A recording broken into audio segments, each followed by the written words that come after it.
La quarta corsa propone un confronto per cavalli di categoria E. Sulla distanza del miglio sono 8 al via, 1 Alfred, 2 Daniela Cole, 3 Duchessa Griff, 4 Dylan Chris, 5 Chaos, 6 Angel Cash, seconda linea, 7 Vincent Ferm, 8 Bamako dei Greppi. Chaos il nettissimo favorito, numero 5 Enrico Bellei in sediolo. Duchessa Griff, la prima alternativa. Allo stacco, Duchessa Griff e Chaos i più veloci.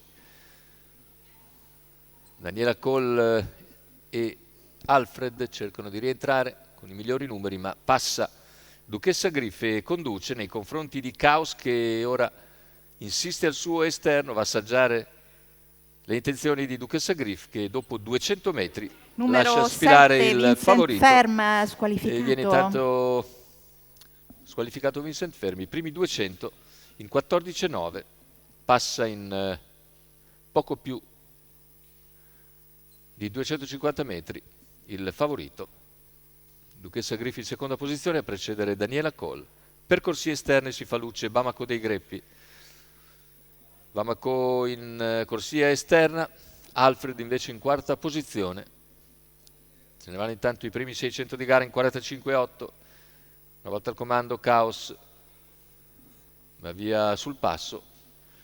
All'esterno Bamako dei Greppi raggiunge e sopravanza Daniela Cole e accenna a spostare, lo fa dopo 800 metri anche Alfred. 1-1, il passaggio agli 800 con in vantaggio il favorito Chaos nei confronti di Duchessa Griff e di Daniela Cole. All'esterno Bamako dei Greppi, intanto si avvicina il chilometro, coperto dalla testa in 1:16,6. Cavalli a poco più di 500 dall'arrivo, con Chaos che continua a guidare su Duchessa Griff, Bamako dei Greppi generosamente all'esterno, poi Daniela Cole con al largo Alfred, Dylan Chris che prova a seguire il ritmo.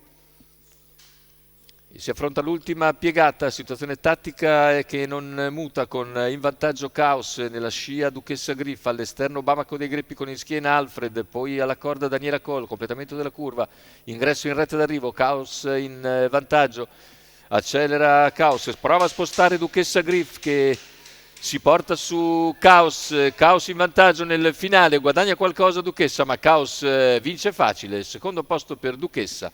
Al terzo finisce Daniela Cole lungo la corda. 1:14,5 regolio conclusivo, 27,9 ufficiali di là, 37 a chiudere, che però non combaciano con il mio cronometro. Io ho meno di 29 per la chiusa, quindi anzi 28,2 per la chiusa finale, quindi la vittoria per Chaos su Duchessa Griff e Daniela Cole, questo sicuramente è certo. Il successo quindi per il favorito Enrico Bellei in sediolo e al training per conto della scuderia 30 e 40.